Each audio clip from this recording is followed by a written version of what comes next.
제 남편은 평생을 성실함 그 자체로 살아온 사람이었습니다. 젊었을 때부터 술 한 모금 입에 대지 않았고 담배 연기도 싫다며 가까이 하지 않았습니다.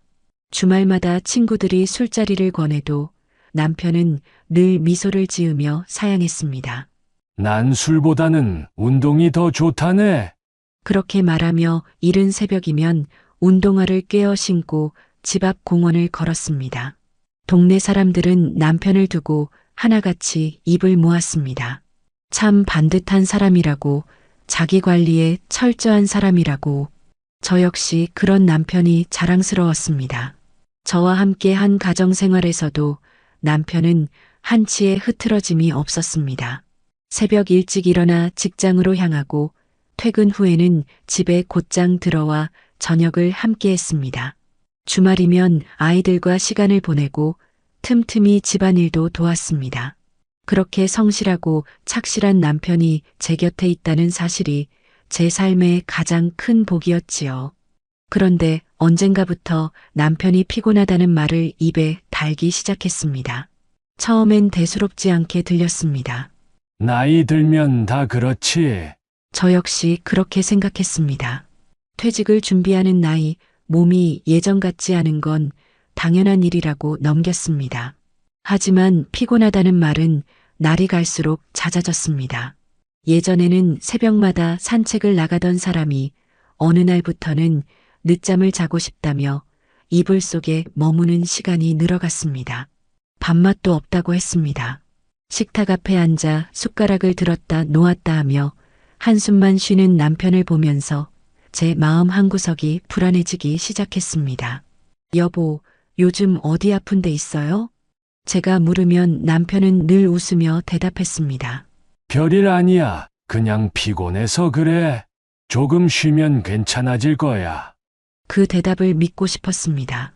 정말 단순히 피곤해서 그런 거라고, 곧 예전처럼 건강한 모습으로 돌아올 거라고 스스로를 달랬습니다. 그러나 불안은 점점 더 커져만 갔습니다.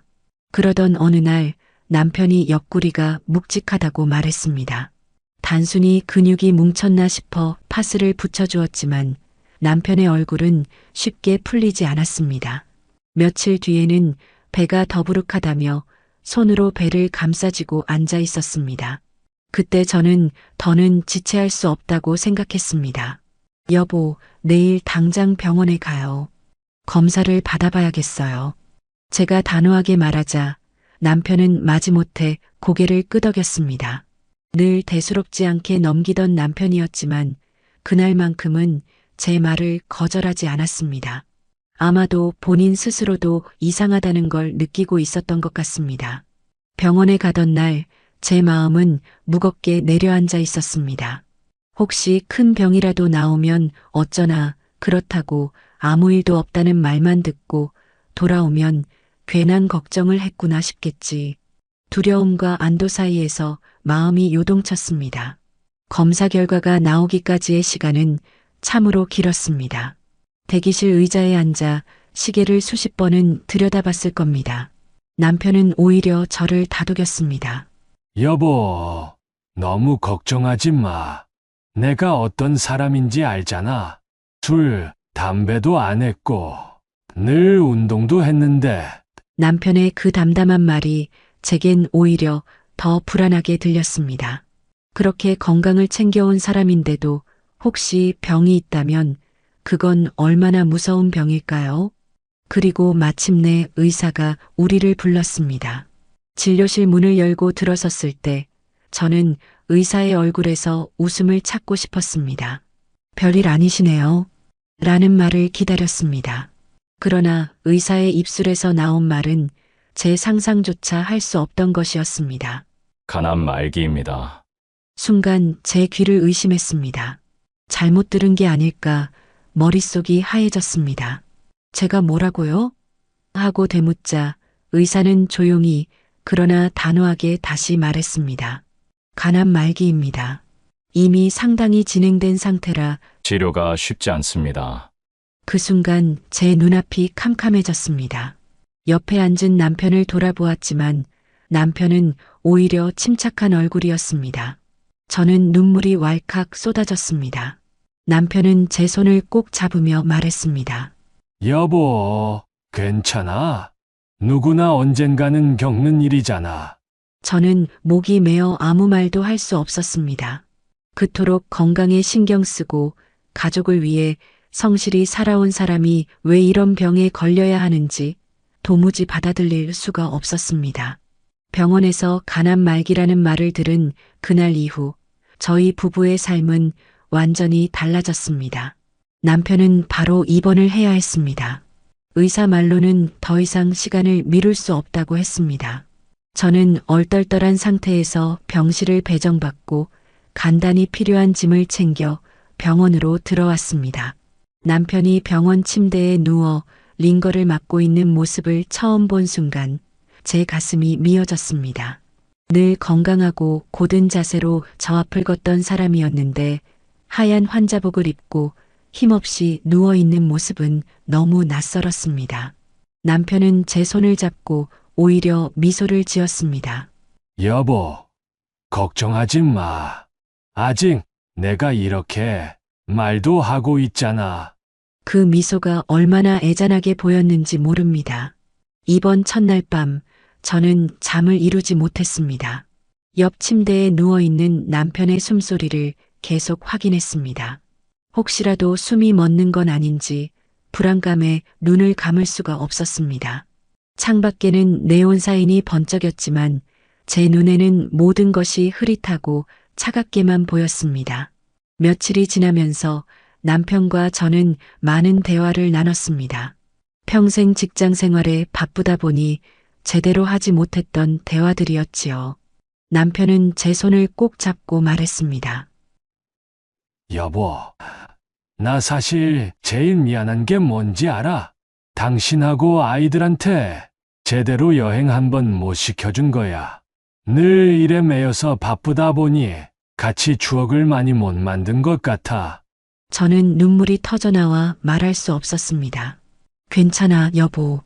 그 대신 당신이 평생 우리 가족을 든든하게 지켜줬잖아. 그런 대화들이 이어지면서 저는 남편의 마음이 점점 정리되어 가는 걸 느낄 수 있었습니다. 그는 삶을 마무리하면서 가장 소중한 사람들에게 하고 싶은 말을 꺼내고 있었습니다. 그러던 중 남편은 뜻밖의 이야기를 꺼냈습니다. 바로 유산 상속 문제였습니다. 여보, 내가 만약 당신 곁을 떠나면 남은 건 당신과 아이들이잖아. 나는 내 재산을 첫째에게 맡기고 싶어. 그 말을 들었을 때 저는 잠시 망설였습니다.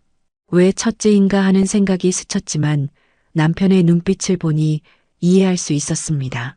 첫째 아들은 해외에 살고 있었지만 늘 아버지를 존경하고 자주 연락했습니다. 아버지 생일이면 시간을 내서 영상 통화를 걸어오고 가끔씩 편지도 보냈습니다. 멀리 있어도 마음은 늘 가까웠습니다. 반면 둘째 아들과 며느리는 남편에게 큰 상처를 남긴 적이 많았습니다. 며느리의 불같은 성격 때문에 집안이 시끄러웠던 날이 한두 번이 아니었습니다. 특히 남편이 병원에 입원했을 때도 둘째 아들 부부는 단 한 번도 병실에 찾아오지 않았습니다. 저는 속으로 분노와 서운함이 함께 치밀어 올랐습니다. 아무리 멀리 사는 첫째도 이렇게 소식을 듣자마자 비행기를 타고 달려왔는데 가까이 사는 둘째는 얼굴 한번 비추지 않는다는 게 말이 됩니까? 실제로 남편이 입원했다는 소식을 듣고 첫째 아들은 그 길로 한국에 들어왔습니다. 병실 문을 열고 들어서며 아버지를 껴안던 첫째의 눈에는 눈물이 그렁그렁 맺혀 있었습니다. 아버지, 제가 왔어요. 그 말 한마디에 병실 안 공기가 달라졌습니다. 남편은 손을 내밀어 첫째의 손을 꼭 잡았습니다. 멀리서 와줘서 고맙다. 그 순간 남편의 눈가에도 눈물이 번졌습니다. 저는 그 모습을 보며 가슴이 뭉클했습니다. 멀리 떨어져 살았지만 첫째는 아버지와 마음으로 늘 연결되어 있었습니다. 반면 둘째는 가까이 있음에도 불구하고 마음은 점점 더 멀어져 있었습니다. 남편은 병상에 누워 있으면서도 차분하게 말했습니다. 여보, 첫째가 나를 가장 이해해주고 또 성실하잖아. 내가 떠나면 이 아이가 우리 집안을 책임지게 하고 싶어. 저는 고개를 끄덕였습니다. 그 말이 얼마나 간절한 뜻인지 알았기 때문입니다. 시간은 참 무심하게 흘러갔습니다. 남편은 항암 치료를 받았지만 이미 늦은 시점이었기에 큰 효과는 없었습니다. 링거와 약물로 고통을 줄이는 것 외에는 방법이 없다는 의사의 말이 제 가슴을 짓눌렀습니다. 남편은 날이 갈수록 야위어 갔습니다. 뼈마디가 도드라지고 목소리는 점점 약해졌습니다. 하지만 끝까지 제 앞에서는 담담한 척을 했습니다. 어느 날 새벽 남편이 제 손을 잡고 낮은 목소리로 말했습니다. 나 이제 슬슬 준비해야 할 것 같아. 저는 그 말에 온몸이 굳었습니다. 무슨 그런 소리를 해요. 아직 우리 곁에 오래 있어야지. 하지만 남편은 조용히 미소 지었습니다. 사람이 언제까지나 살 순 없잖아. 다만 내가 떠난 뒤 당신이 흔들리지 않도록 하고 싶은 말들은 다 하고 가고 싶어. 그날 남편은 마지막 힘을 다해 제게 부탁했습니다. 유산은 첫째에게 물려주고 싶어. 내가 그 아이에게 신뢰를 걸고 싶어. 둘째는 미안하지만 아직은 믿을 수가 없어. 특히 며느리 때문에 더 그렇지. 저는 눈물을 머금고 고개를 끄덕였습니다. 그 순간만큼은 제 안에 의문이 없었습니다. 남편의 뜻을 지켜주겠다고 마음속으로 다짐했습니다. 그리고 며칠 뒤 남편은 결국 마지막 숨을 내쉬었습니다. 그날의 기억은 지금도 생생합니다. 심장 박동기가 천천히 멈추어가는 소리, 의료진의 발걸음, 그리고 제 손에서 차갑게 식어가던 남편의 손길. 저는 오열하며 그 손을 붙잡고 놓지 않으려 했습니다. 하지만 남편은 이미 제 곁을 떠나 있었습니다. 장례식장은 많은 사람들로 가득했습니다. 평생 성실히 살아온 남편답게 직장 동료와 이웃들까지 찾아와 눈물을 흘렸습니다. 첫째 아들은 장례 내내 아버지 곁을 지켰습니다. 손을 떨며 관을 붙잡던 그 모습은 보는 이들 모두의 가슴을 아프게 했습니다. 그러나 둘째 아들 부부는 끝내 나타나지 않았습니다. 그 사실이 저를 더욱 허탈하게 만들었습니다. 가족이라면서, 피를 나눈 아들이라면서 마지막 인사조차 오지 않는다는 것이 차마 이해되지 않았습니다. 장례가 끝난 뒤 집으로 돌아왔을 때 저는 몸과 마음이 지쳐 있었습니다. 며칠 밤낮을 울며 보내다 보니 더 이상 눈물이 나오지 않을 정도였습니다. 그래도 첫째 아들과 며느리가 곁을 지켜주었기에 저는 겨우 버틸 수 있었습니다. 그런데 모든 게 정리되어 가는 듯 하던 어느 날, 갑자기 둘째 아들 부부가 집으로 찾아왔습니다. 그들의 얼굴에는 미안함보다는 이상한 기세가 서려 있었습니다. 둘째 며느리가 가방에서 봉투 하나를 꺼내 제 앞에 놓았습니다. 어머님, 아버님이 남기신 유언장이에요. 그 순간 제 심장이 철렁 내려앉았습니다. 떨리는 손으로 종이를 펼쳐보니 거기에는 충격적인 내용이 적혀 있었습니다. 아버지의 모든 재산을 둘째 아들에게 상속한다. 순간 숨이 막히는 듯 했습니다. 저는 종이를 붙잡고 글자를 똑똑히 들여다봤습니다. 그런데 그것은 분명 제 남편의 글씨가 아니었습니다. 수십 년을 함께 살며 편지 한 장, 메모 하나까지도 다 보아온 제가 어찌 모를 수 있겠습니까? 저는 차분하게 그러나 단호하게 말했습니다. 이건 남편의 글씨가 아니야.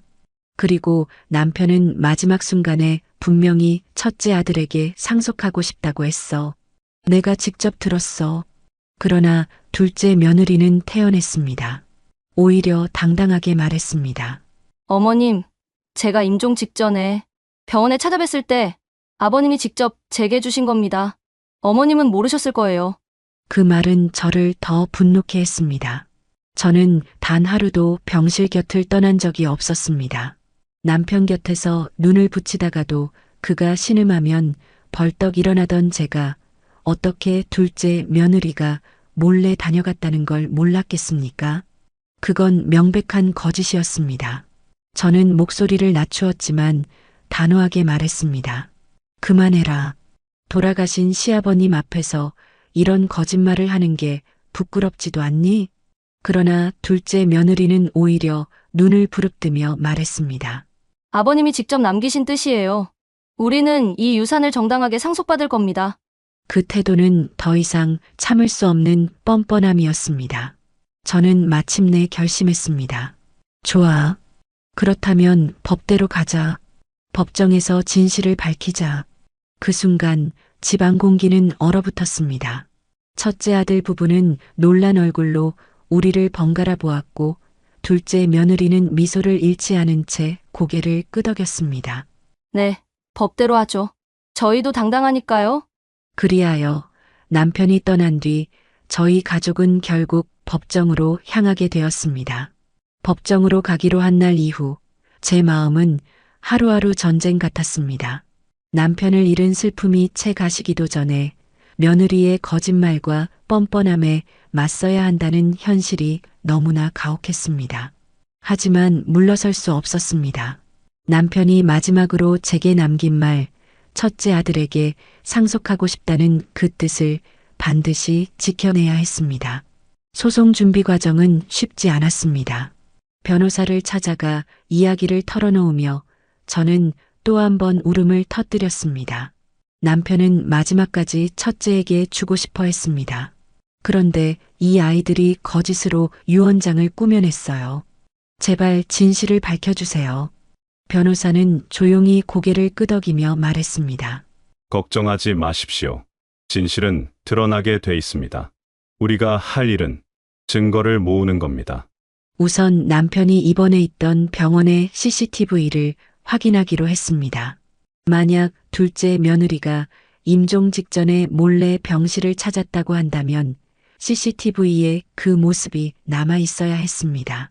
조사관이 자료를 확인해 본 결과 예상대로 둘째 며느리가 병원에 들어온 흔적은 단 한 차례도 없었습니다. 저는 그 소식을 들었을 때 가슴속 깊이 응어리졌던 분노가 조금은 풀리는 것 같았습니다. 거짓말이었구나. 저는 혼잣말을 내뱉으며 눈을 감았습니다. 남편 곁을 단 하루도 떠난 적 없는 제가 느낀 확신이 이제 증거로 확인된 순간이었습니다. 그러나 그것만으로는 부족했습니다. 문제의 유언장이 진짜인지 가짜인지 가려내야 했습니다. 그래서 필적 감정이 진행됐습니다.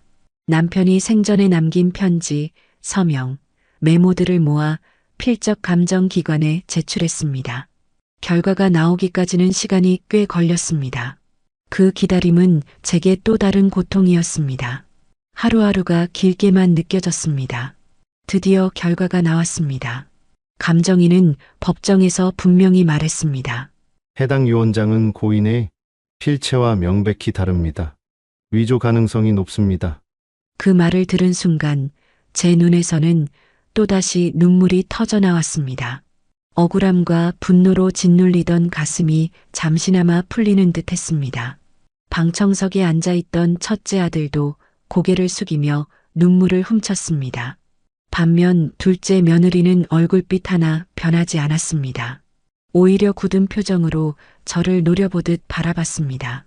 그 뻔뻔한 태도에 저는 다시 이를 악물었습니다. 재판 과정은 길고 고단했습니다. 둘째 아들은 며느리를 감싸며 아버지가 정말 그렇게 말씀하셨다고 우기기도 했습니다. 하지만 증거는 명확했습니다. CCTV에도 필적 감정에도 둘째 부부의 말은 조금도 뒷받침되지 않았습니다.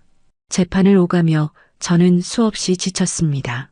남편이 떠난 슬픔도 채 다 감당하지 못한 채 법정에 서서 거짓과 싸워야 하는 제 모습이 너무도 초라하게 느껴졌습니다. 때로는 포기하고 싶은 순간도 있었습니다. 하지만 남편의 마지막 목소리가 제 귀에 맴돌았습니다.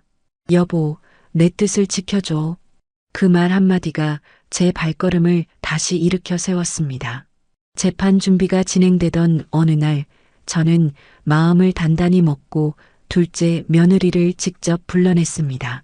남편의 마지막 뜻을 짓밟고 가족을 갈라놓은 그 아이를 법정까지 끌고 가는 일은 제게도 고통이었습니다. 아무리 며느리라 해도 제 아들의 아내였고 한때는 함께 웃고 밥을 나눈 식구였습니다. 그래서 저는 마지막으로 진심을 담아 설득하고 싶었습니다. 카페 구석자리에 마주 앉은 며느리는 여전히 당당한 표정이었습니다.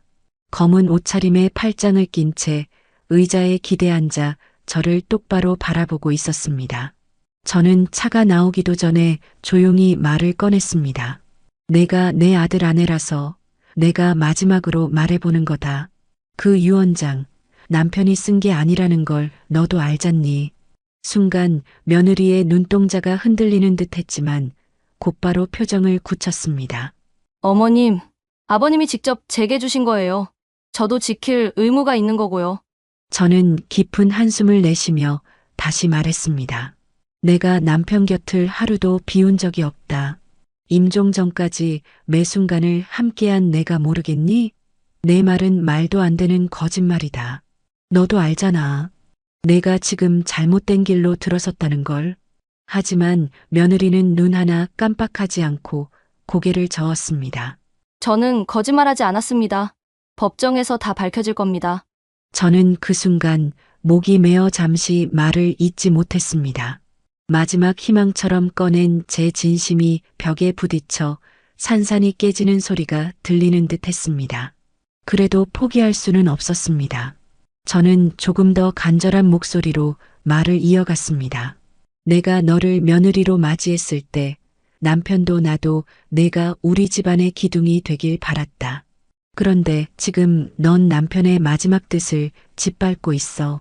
내가 지금이라도 잘못을 인정하면 나는 널 용서할 수도 있다. 더 큰 수치를 피할 수도 있을 거야. 그 말에 며느리는 피식 웃음을 흘렸습니다. 용서요? 어머님, 전 용서를 구할 게 없어요. 아버님 뜻대로 제가 상속받을 겁니다. 제가 왜 거짓말을 하겠습니까? 그 뻔뻔스러운 태도에 제 가슴이 무너져 내렸습니다. 이 아이는 끝내 스스로 물러설 생각이 없구나. 저는 다시는 눈물이 나오지 않을 만큼 서늘한 감정에 사로잡혔습니다. 자리에서 일어나며 마지막으로 말했습니다. 좋다. 그렇다면 이제는 나도 더 이상 말로 설득하지 않겠다. 진실은 법정에서 가려질 거다. 그때 내가 어떤 얼굴로 서게 될지 지켜보마. 며느리는 미소를 잃지 않은 채 오히려 당당히 대답했습니다. 네, 어머님. 저도 당당하니까요. 그 대답이 제 귀를 찌르는 순간 저는 비로소 완전히 마음을 굳혔습니다. 이제 남편의 뜻을 지켜내기 위해 제 남은 힘을 다해 끝까지 싸울 준비가 되어 있었습니다. 며느리와의 대화가 끝난 뒤 제 마음은 돌덩이처럼 무거워졌습니다. 스스로 잘못을 인정하리라는 희망의 끈이 완전히 끊어진 순간이었으니까요. 그날 밤 저는 잠을 이루지 못했습니다. 남편의 목소리가 귓가에 계속 맴돌았습니다. 여보, 내 뜻을 꼭 지켜줘. 그 약속을 어떻게든 지켜내겠다고 다짐했지만 그 과정이 얼마나 험난할지 생각하면 두려움이 몰려왔습니다. 며칠 뒤 뜻밖에도 둘째 아들이 저를 찾아왔습니다. 그는 예전보다 수척해진 얼굴로 현관 앞에 서 있었습니다. 손에 작은 비닐봉지를 들고 있었는데 안에는 빵 몇 개와 음료수 몇 병이 들어 있었습니다. 그 모습에서 어릴 적 집에 오던 제 아들이 겹쳐 보였고 제 가슴은 또다시 복잡한 감정으로 흔들렸습니다. 아들은 집 안에 들어오자마자 고개를 깊이 숙였습니다. 그리고는 제 앞에 무릎을 꿇었습니다. 어머니, 제가 죄송합니다. 정말 죄송합니다. 그 순간 제 눈시울이 또다시 뜨거워졌습니다. 아들의 어깨가 들썩이며 눈물이 뚝뚝 떨어졌습니다. 너도 알고 있잖아. 내 아내가 한 일이 얼마나 잘못된 일인지. 제가 떨리는 목소리로 말하자 아들은 고개를 끄덕이며 울었습니다. 네, 압니다, 어머니. 저도 아버지의 뜻이 첫째 형에게 있다는 걸 잘 압니다. 그건 변할 수 없는 진실이에요. 그 말에 저는 잠시 가슴이 놓였습니다. 하지만 이어지는 아들의 말이 저를 더 깊은 슬픔에 빠뜨렸습니다. 하지만 어머니, 저는 제 아내를 말릴 수가 없습니다. 제가 아무리 얘기해도 듣지 않습니다. 오히려 저를 몰아세웁니다. 제가 아내 편에 서지 않으면 가정을 버리겠다고까지 합니다. 저는 도저히 감당할 수가 없습니다. 저는 눈을 감았습니다. 차라리 아들이 모른 척하며 아내의 편을 드는 것보다 이렇게 눈물로 고백하는 게 더 가슴을 아프게 했습니다. 너는 아버지의 아들이다. 내가 진실을 지켜야 하지 않겠니? 그게 피부치로서의 도리 아니냐? 제가 간절히 묻자 아들은 울음 섞인 목소리로 대답했습니다. 알고 있습니다. 어머니, 하지만 저는 너무 두렵습니다. 제 아내를 막을 힘이 없습니다. 그 말은 칼처럼 제 마음을 베었습니다. 핏줄이라 믿었던 아들마저도 결국 아내의 그릇된 욕심을 막아내지 못하고 있었습니다. 저는 차갑게 식은 눈물만 닦으며 조용히 말했습니다. 너는 아들이자 남편이지만 동시에 사람으로서의 양심을 저버리면 안 된다. 지금이라도 내가 나서야 한다. 그렇지 않으면 내 아내는 돌이킬 수 없는 길로 가게 될 거다. 아들은 고개를 떨군 채 대답하지 못했습니다. 그 침묵이 더 많은 것을 말해주고 있었습니다. 잠시 후 그는 떨리는 목소리로 겨우 말했습니다. 어머니, 정말 죄송합니다. 저는 어머니께 용서를 빌 수밖에 없습니다. 하지만 제 아내를 말릴 수는 없습니다. 그게 제 한계입니다. 그 말과 함께 그는 눈물을 닦으며 자리에서 일어섰습니다. 문을 나서는 아들의 뒷모습은 한없이 초라하고 작아 보였습니다. 저는 그 등을 바라보며 속으로 다짐했습니다. 이제는 아들마저도 믿을 수 없다는 걸 알았습니다. 남편의 뜻을 지키는 일, 진실을 밝히는 일은 오직 제 어깨에 달려 있음을 뼈저리게 깨달았습니다. 마침내 정식 재판의 날이 다가왔습니다. 아침 일찍부터 제 가슴은 돌덩이처럼 무거웠습니다. 남편의 영정사진이 떠올라 눈물이 핑 돌았지만 저는 이를 악물었습니다. 이제 남편을 위해 그리고 남편의 마지막 뜻을 지키기 위해 싸워야 했습니다. 법정 안은 냉랭했습니다. 방청석에는 몇몇 친척과 지인들이 앉아 있었고 첫째 아들은 제 곁을 든든히 지키고 있었습니다. 반면 둘째 아들과 며느리는 반대편 자리에 나란히 앉아 있었습니다. 며느리는 여전히 고개를 높이 들고 당당한 표정이었고 아들은 고개를 숙인 채 차마 저를 보지 못했습니다. 판사가 입장하자 법정은 고요해졌습니다. 오늘은 고인이 되신 박영석 씨의 유언장 진위 여부와 상속 분쟁에 관한 첫 심리를 시작하겠습니다. 그 순간 제 심장은 쿵 하고 내려앉았습니다. 드디어 이 싸움이 본격적으로 시작된 것입니다. 변호사는 먼저 제가 제출한 자료들을 정리해 보여주었습니다. 남편이 생전에 직접 쓴 편지, 메모, 사인들이었습니다. 그리고 문제의 유언장을 꺼내놓고는 단호히 말했습니다. 존경하는 재판장님, 이 문서는 고인의 필체가 아닙니다. 이미 필적 감정 결과에서도 위조 가능성이 높다는 결론이 나왔습니다. 또한 고인의 임종 당시 병원 CCTV 확인 결과 피고 측이 주장하는 몰래 찾아뵙고 유언장을 전달받았다는 사실은 근거가 없는 거짓임이 드러났습니다. 법정안이 술렁였습니다. 방청석에서 작은 탄식이 터져나왔고 첫째 아들은 손을 꼭 쥐고 고개를 끄덕였습니다. 그러나 둘째 며느리 쪽 변호사도 물러서지 않았습니다. 피의적 감정은 어디까지나 가능성일 뿐입니다. 글씨체가 평소와 다를 수 있습니다. 또한 CCTV에 기록이 없다고 해서 피고 측이 병원을 방문하지 않았다는 단정은 위험합니다. 병원 기록이나 CCTV는 완전하지 않을 수 있기 때문입니다. 그 말에 저는 참지 못하고 자리에서 몸을 움찔했습니다. 하지만 제 변호사가 조용히 제 팔을 눌러앉히며 속삭였습니다. 걱정 마십시오. 차근차근 증거를 제시하면 됩니다.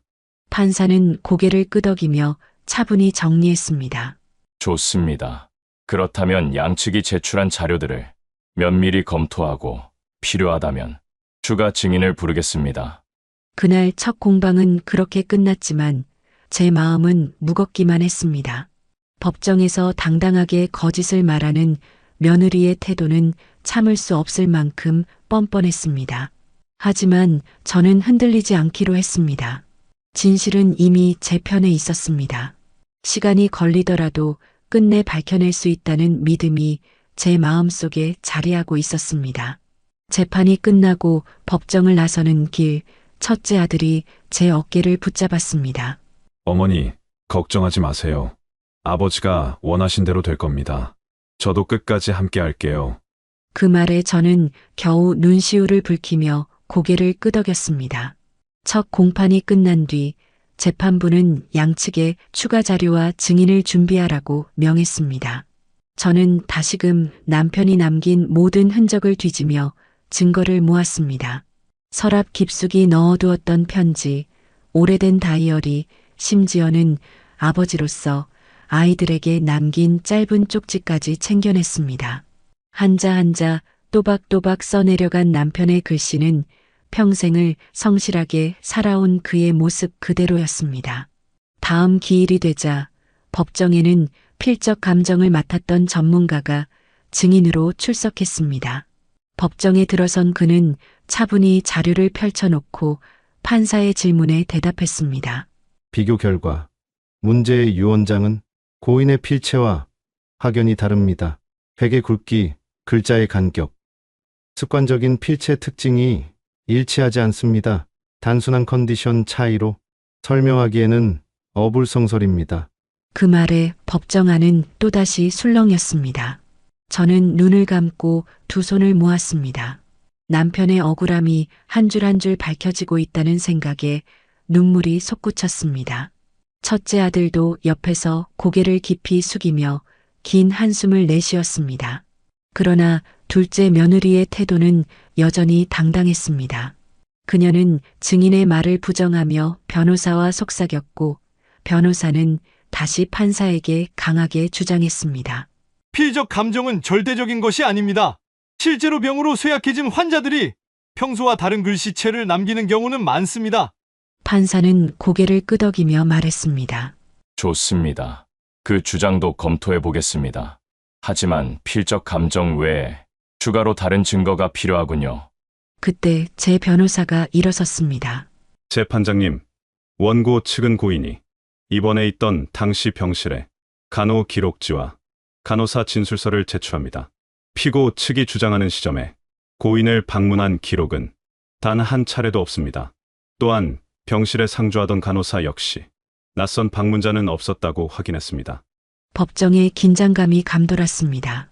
판사는 자료를 꼼꼼히 확인하더니 고개를 끄덕였습니다. 좋습니다. 이 부분은 추후 증언을 통해 다시 다루겠습니다. 방청석에서는 작은 웅성거림이 일었습니다. 저는 그 순간 비로소 마음속에 작은 빛이 스며드는 것을 느꼈습니다. 남편의 마지막 순간을 제가 지켜왔다는 사실이 이제 공적인 자리에서 인정받기 시작한 것입니다. 하지만 둘째 며느리는 여전히 눈 하나 깜빡하지 않았습니다. 재판이 끝나고 법정을 나설 때 그녀는 잠시 제 쪽을 바라보며 차갑게 웃기까지 했습니다. 그 웃음을 보는 순간 저는 다시금 이를 악물었습니다. 그래, 끝까지 버텨라. 하지만 결국 진실은 너를 무너뜨릴 거다. 재판이 이어질수록 양측의 주장은 점점 팽팽해졌습니다. 필적 감정과 간호 기록이 제 편을 들어주고 있었지만 둘째 며느리 측은 여전히 완강했습니다. 고인의 마지막 뜻은 저희에게 있었습니다. 그녀의 목소리는 흔들림이 없었고 방청석에 앉아 있는 제 가슴은 매번 그 말에 찢겨나갔습니다.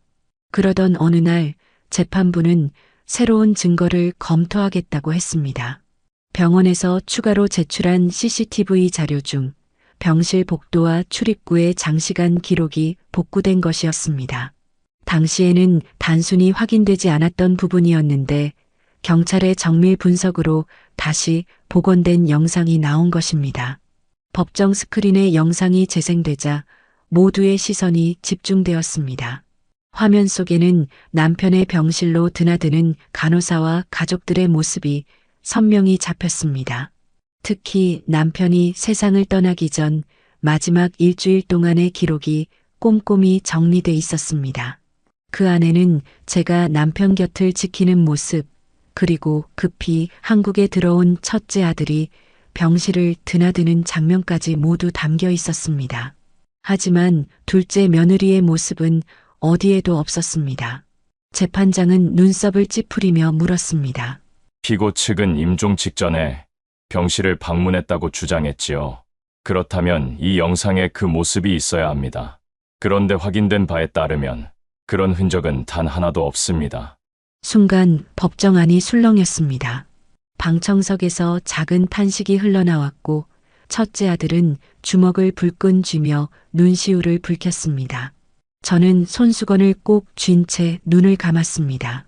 남편 곁에서 지켜온 제 기억이 이제는 영상 속 진실로 증명되고 있었습니다.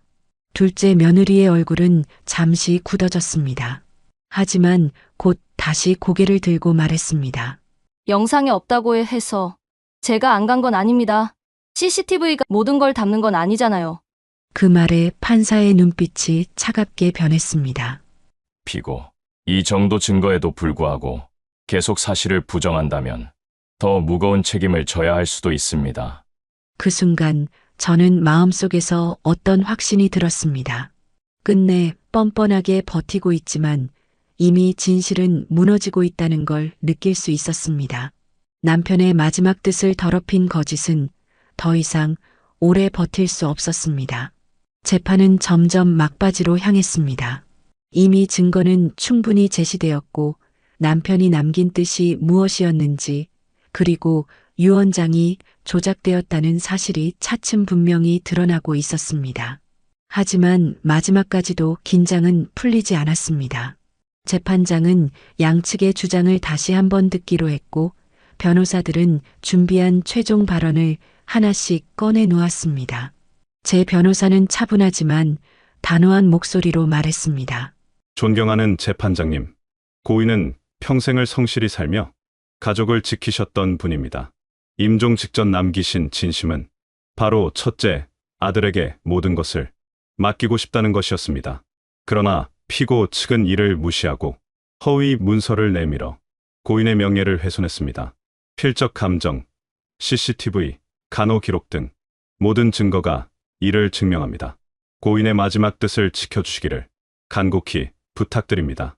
그 순간 저는 눈을 감고 손을 모았습니다.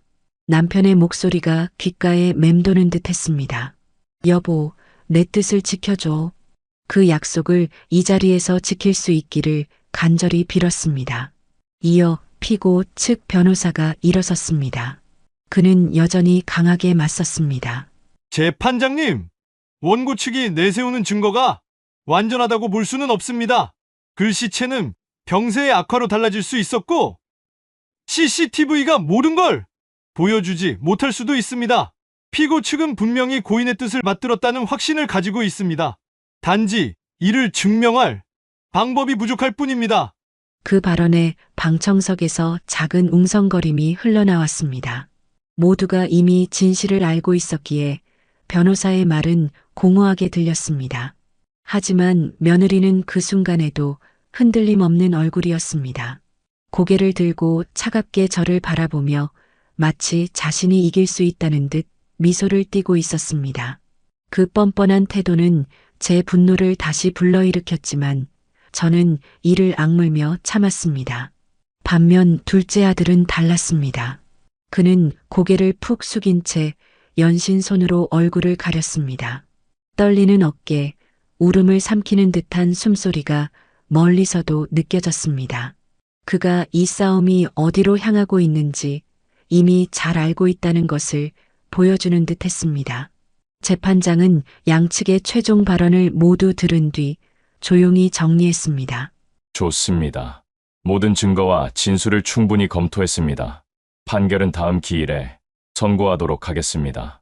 그 순간 법정 안의 긴장이 한꺼번에 풀리는 듯 했지만 동시에 더 무겁게 짓눌렀습니다. 결과를 기다리는 며칠은 또다시 저를 지치게 만들었습니다. 밤마다 남편의 영정 앞에 앉아 기도했습니다. 여보, 당신의 뜻이 제대로 지켜질 수 있도록 힘을 주세요. 제가 끝까지 버티겠습니다. 그리고 판결 선고일이 다가왔습니다. 법정 문을 열고 들어서는 순간 심장이 쿵쾅거려 숨쉬기도 힘들었습니다. 제 옆에는 첫째 아들이, 맞은편에는 둘째 아들과 며느리가 앉아 있었습니다. 그날만큼은 모두의 시선이 판사에게 집중되어 있었습니다. 판결 선고일 아침, 저는 떨리는 손으로 검은 옷매무새를 다잡았습니다.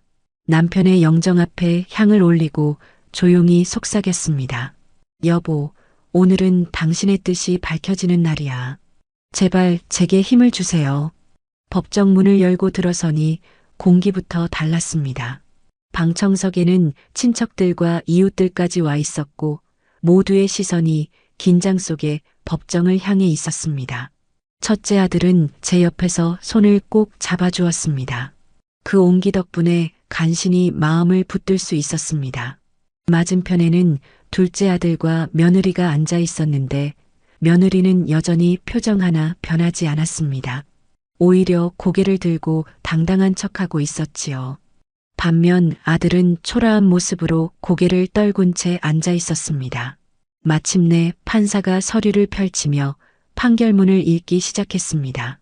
본 재판부는 제출된 증거와 증언, 감정 결과를 종합한 결과 피고 측이 제출한 유언장은 고인의 필체가 아닌 것으로 인정합니다. 순간 법정 안에서 작은 탄식과 숨죽인 목소리가 터져나왔습니다.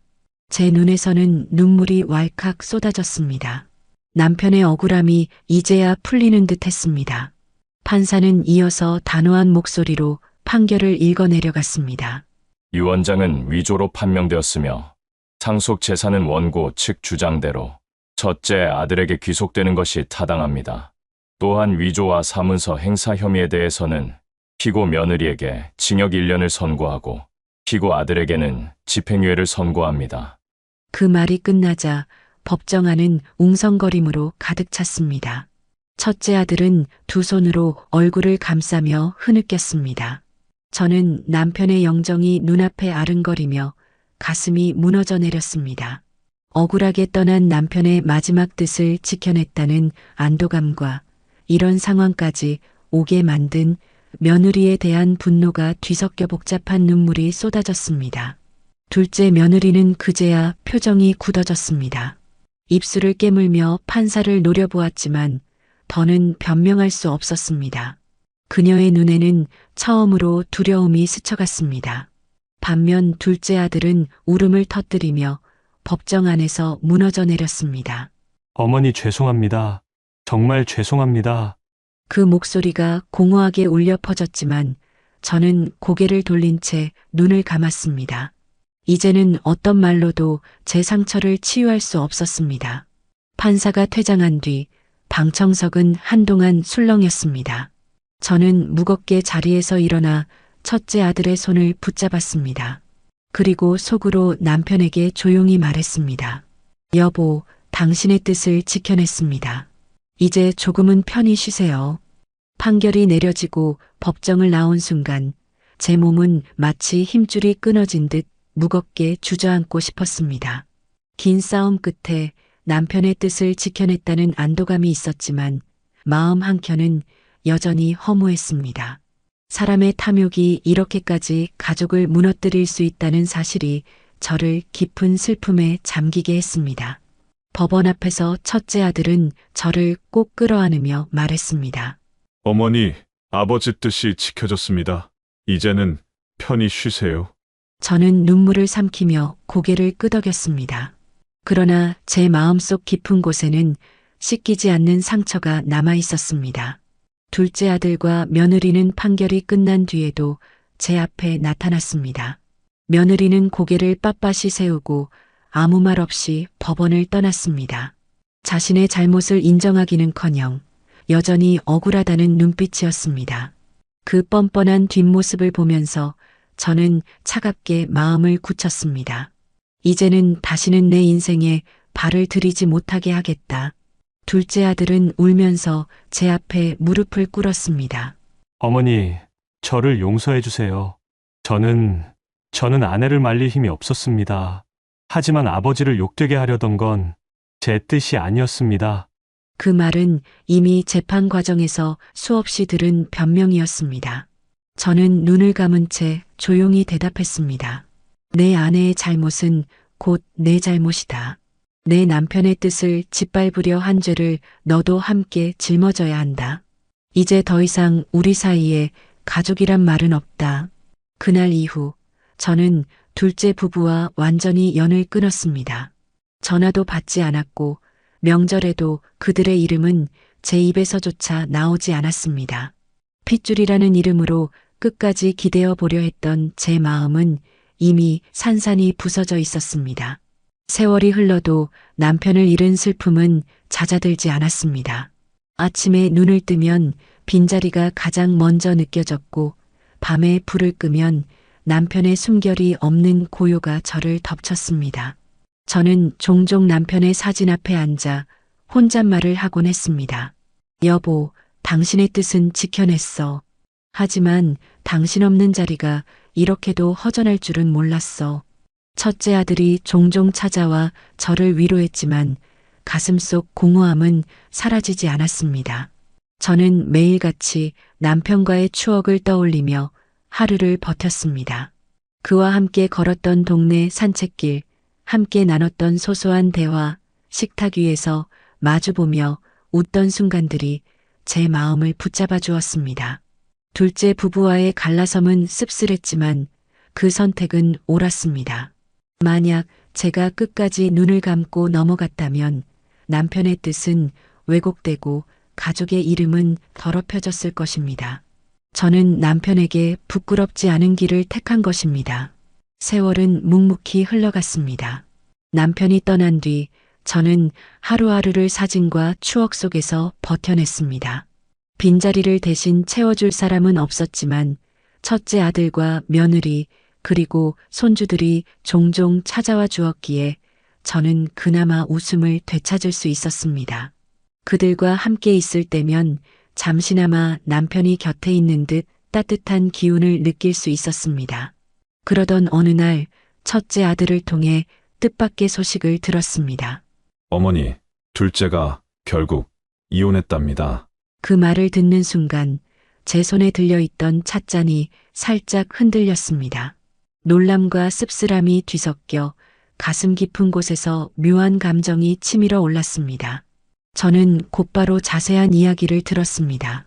둘째 며느리가 감옥에서 나와서도 여전히 예전과 다름없이 제멋대로 굴었고 둘째 아들과의 갈등은 날이 갈수록 깊어졌다고 했습니다.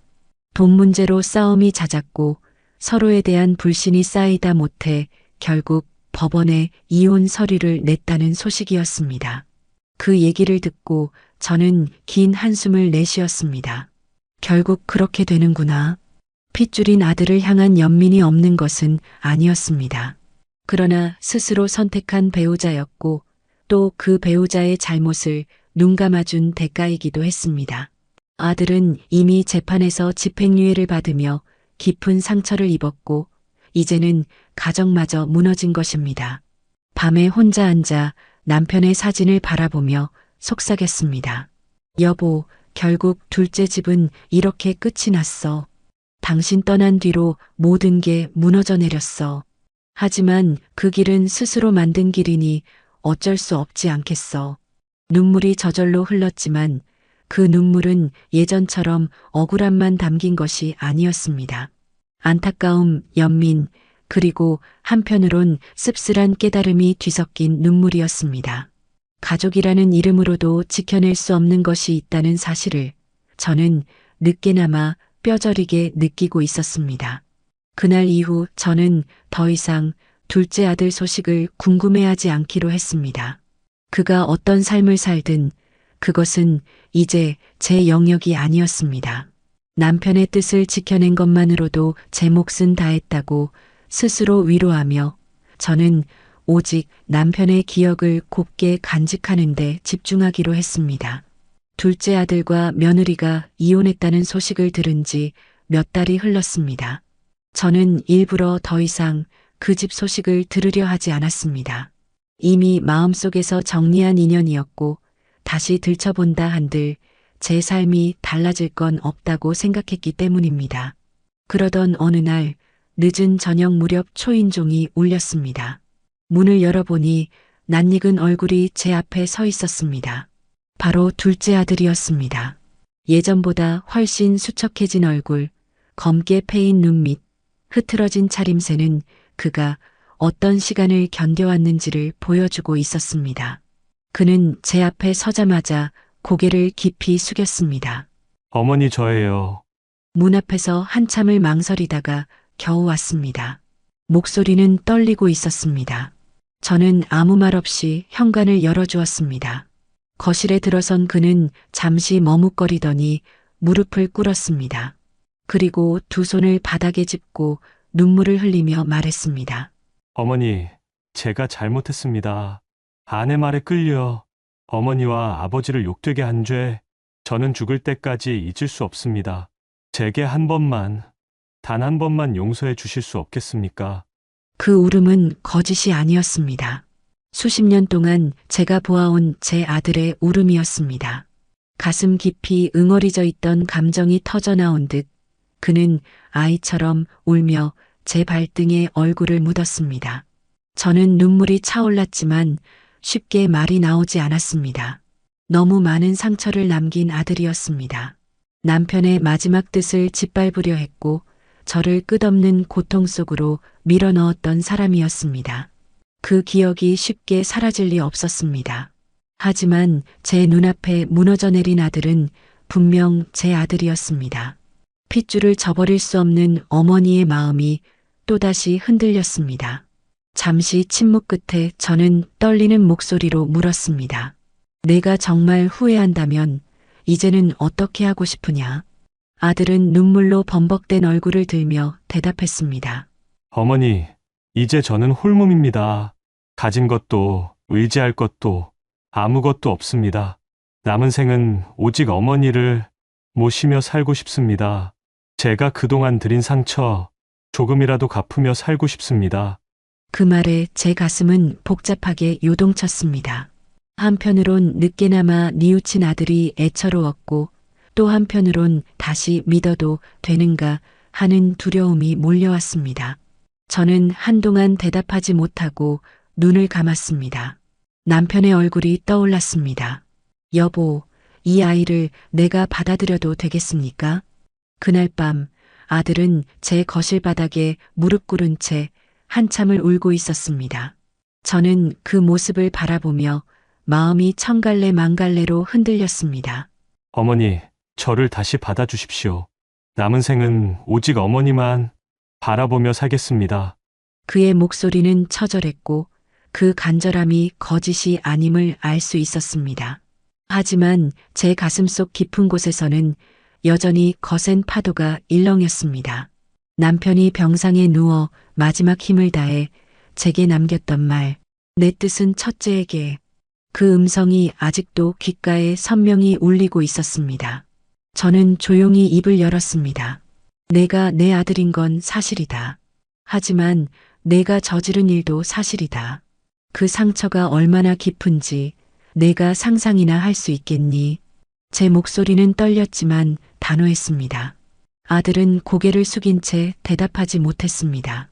눈물만이 그의 대답처럼 바닥에 뚝뚝 떨어지고 있었습니다.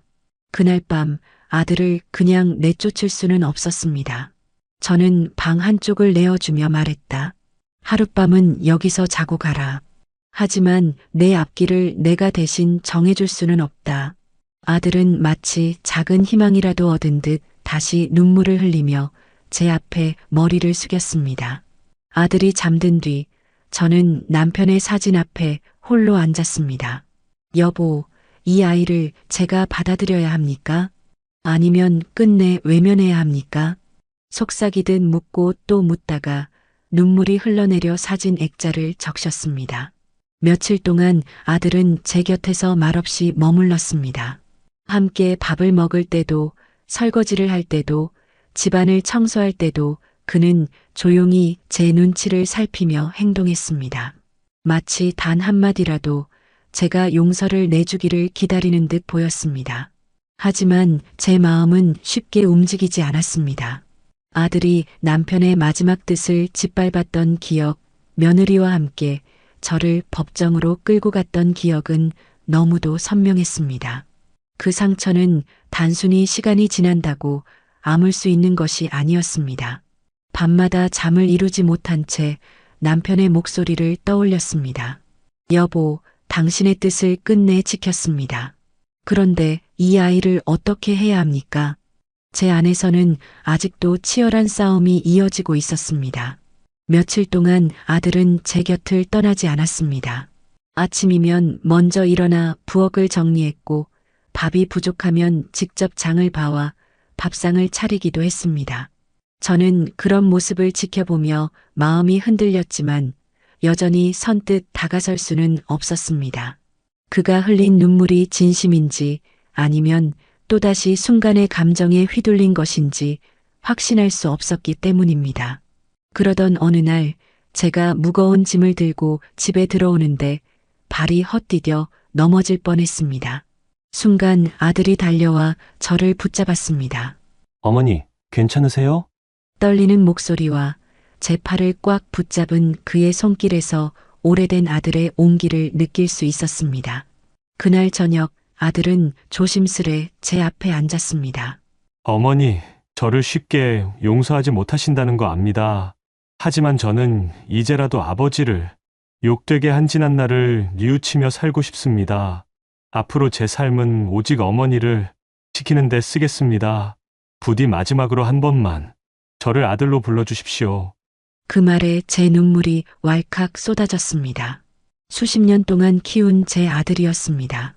잘못된 선택으로 저를 아프게 했지만 그래도 제 뼈와 피로 이어진 자식이었습니다. 저는 떨리는 목소리로 말했습니다. 그래, 내가 진심이라면 이제 다시는 내 마음을 저버리지 말아라. 내가 널 용서한다. 하지만 그 용서에는 책임이 따른다. 내 남은 세월 동안 나를 지키며 살아야 한다. 아들은 그 자리에 무릎을 꿇고 머리를 깊이 숙였습니다. 감사합니다. 정말 감사합니다. 다시는 어머니를 실망시키지 않겠습니다. 그 순간 제 마음속에서 오래된 응어리가 조금은 풀려나갔습니다. 남편의 뜻을 끝까지 지켜냈다는 자부심과 함께 한편으로는 무너져가는 아들을 끝내 품어야 한다는 모성의 마음이 공존하고 있었습니다. 그날 밤 남편의 영정 앞에 앉아 조용히 속삭였습니다. 여보, 결국 저는 이 아이를 용서했습니다. 당신이 지켜보신다면 제 마음을 이해해 주시겠지요. 남은 생, 이 아이와 함께하면서 당신의 빈자리를 조금이나마 메워보겠습니다.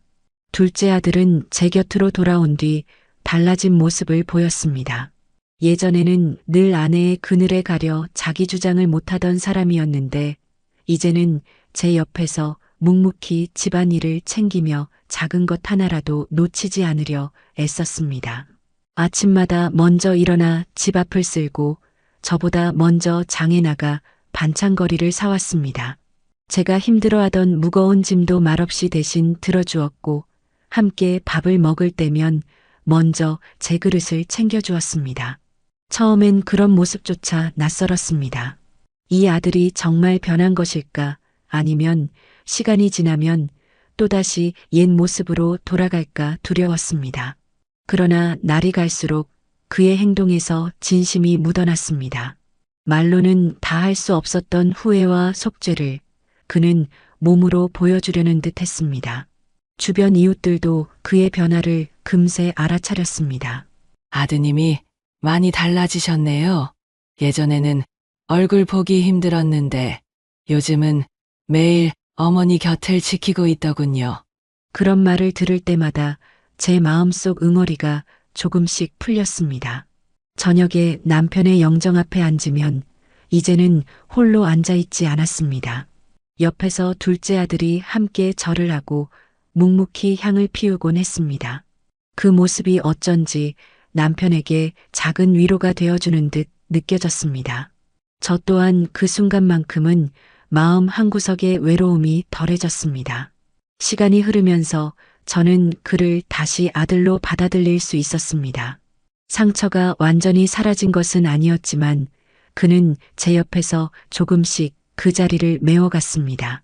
돌아보면 그 또한 늦게나마 진심을 깨닫고 저를 지켜주려 애쓰는 모습이 고마웠습니다. 남편이 떠난 뒤 텅 빈 집은 이제 다시 따뜻한 온기를 되찾았습니다. 저는 그 온기가 오래가기를 바라며 조용히 하루하루를 살아갔습니다. 시간은 어느새 몇 해를 더 흘러갔습니다. 둘째 아들과 함께 사는 동안 저는 점점 마음의 짐을 덜어낼 수 있었습니다. 예전 같았으면 눈길조차 마주치기 힘들었겠지만 그는 묵묵히 제 곁을 지키며 말보다는 행동으로 진심을 보여주었습니다. 그 덕분에 제 삶은 한결 안정되었고 늦은 나이에 다시 가족의 의미를 배워가고 있었습니다. 첫째 아들과의 관계도 변함없이 든든했습니다. 그는 여전히 해외와 한국을 오가며 바쁘게 살았지만 틈만 나면 제 안부를 챙겼습니다. 손주들이 자라 한국에 올 때면 집안은 다시 웃음소리로 가득 찼습니다.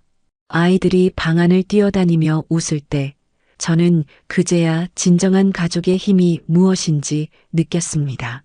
특히 명절에는 첫째 지방과 둘째 아들이 함께 모여 차례를 지냈습니다. 예전에는 서로 얼굴조차 보지 않던 사이였지만 세월이 흐르며 조금씩 말이 오가고 서먹함은 줄어들었습니다. 큰 상처를 남긴 과거가 있었음에도 불구하고 피와 정은 그렇게 조금씩 다시 이어지고 있었습니다. 저는 가끔 남편의 영정 앞에 앉아 조용히 회상하곤 했습니다. 여보, 우리가 함께한 세월도 당신이 떠난 뒤의 세월도 참 길었습니다. 하지만 이제는 남은 날들을 원망보다는 감사로 채우며 살고 싶습니다. 그 마음은 거짓이 아니었습니다. 세월이 제 어깨를 무겁게 눌렀지만 제 곁에 여전히 자식들이 있고 손주들이 자라며 웃음을 주고 있다는 사실이 제게는 큰 위로가 되었습니다. 저는 더 이상 과거의 상처에만 매달리지 않았습니다. 그 대신 남은 날들을 조금이라도 따뜻하게 또 감사하게 살아가야겠다고 다짐했습니다. 손주들이 성장하면서 첫째 아들의 집안은 더 분주해졌습니다. 해외에서의 생활은 안정적이었지만 그는 늘 저를 걱정했습니다. 전화가 올 때마다 어머니, 건강은 괜찮으세요? 하고 묻는 목소리에는 늘 아쉬움이 묻어 있었습니다. 그러던 어느 날 명절을 앞두고 첫째 아들이 가족과 함께 한국에 들어왔습니다. 오랜만에 식탁에 둘러앉아 도란도란 이야기를 나누던 자리에서 그는 조용히 제 손을 잡았습니다. 어머니, 이제는 저도 결심했습니다. 해외 생활을 정리하고 한국으로 돌아오겠습니다. 남은 세월은 어머니 곁에서 살면서 효도하고 싶습니다. 그 말을 듣는 순간 제 눈시울이 붉어졌습니다. 멀리 떠나 있어 늘 마음 한구석이 허전했는데 이제는 그 공백마저 메워지겠구나 하는 안도감이 밀려왔습니다. 둘째 아들이 곁에서 저를 돌보고 있었지만 첫째가 돌아온다는 사실은 또 다른 든든함이 되었습니다. 손주들도 해맑은 웃음을 지으며 말했습니다. 할머니, 이제 저희랑 자주 만날 수 있어요. 학교 끝나면 할머니 집에도 놀러 올 거예요. 아이들의 천진한 말에 저는 웃음을 참지 못했습니다. 내가 이렇게도 오래 살아서 손주의 약속을 직접 듣게 되다니 감사한 마음이 차올랐습니다. 그날 밤 남편의 영정 앞에 다시 섰습니다. 여보, 큰아들이 결국 돌아오기로 했습니다. 당신이 늘 걱정하던 대로 이 집은 다시 가족이 함께 지키게 될 것 같습니다. 저도 이제는 외롭지 않을 것 같아요. 그렇게 속삭이며 두 손을 모았을 때 오래 묵혀두었던 슬픔이 조금은 위로받는 듯 했습니다. 첫째 아들이 한국으로 돌아온 뒤 제 집에는 다시 가족의 온기가 가득해졌습니다. 오랫동안 멀리서만 소식을 주고받던 두 아들은 처음엔 서먹했지만 시간이 흐르면서 조금씩 마음을 열었습니다. 한때 법정에서 원고와 피고로 맞섰던 날들이 있었지만 이제는 서로의 눈을 똑바로 바라볼 수 있게 된 것이지요. 둘째 아들은 여전히 제 곁을 지키며 묵묵히 제 일상을 함께했습니다. 예전의 잘못을 속죄하듯 그는 더 이상 큰 소리를 내지 않았고 형에게도 조심스레 말을 건넸습니다. 첫째 역시 그런 동생의 변화를 보고 마음을 누그러뜨렸습니다. 이제는 어머니 걱정만 하지 말고 우리도 서로에게 힘이 되자. 그 말에 둘째는 고개를 깊이 끄덕였습니다. 명절날 두 아들이 함께 상에 절을 올리고 나란히 앉아 대화를 나누는 모습을 보며 저는 눈물이 났습니다. 남편이 살아 있었다면 가장 바랐을 모습이 바로 이것이었을 것입니다. 비록 늦게나마 상처 위에 새살이 돋듯 두 아들은 조금씩 서로를 이해해 가고 있었습니다. 손주들이 웃으며 뛰어다니는 집안, 부엌에서 함께 음식을 나누는 며느리와 아이들, 그리고 제 곁에 다시 모인 두 아들. 그 모습을 지켜보며 저는 속으로 중얼거렸습니다. 이것이 바로 가족의 힘이구나. 미움도 원망도 결국 세월 앞에서 다 녹아내리고 남는 건 함께 살아가는 온기뿐이구나. 남편의 영정 앞에 향을 피우며 저는 조용히 고개를 숙였습니다. 여보, 긴 세월 동안 참 많은 일이 있었지만 결국 가족이 다시 모였습니다. 당신의 빈자리가 여전히 크지만 남은 여생은 원망이 아닌 감사로 채우며 살겠습니다. 그날 이후 저는 더 이상 과거에 매이지 않았습니다. 두 아들이 곁에 있고 손주들이 웃고 집안에 다시 따뜻한 기운이 감돌고 있었습니다. 늦게나마 깨달았습니다. 인생의 마지막에 남는 건 재산도 원망도 아닌 바로 가족의 의미와 서로를 용서하는 마음이라는 것을요.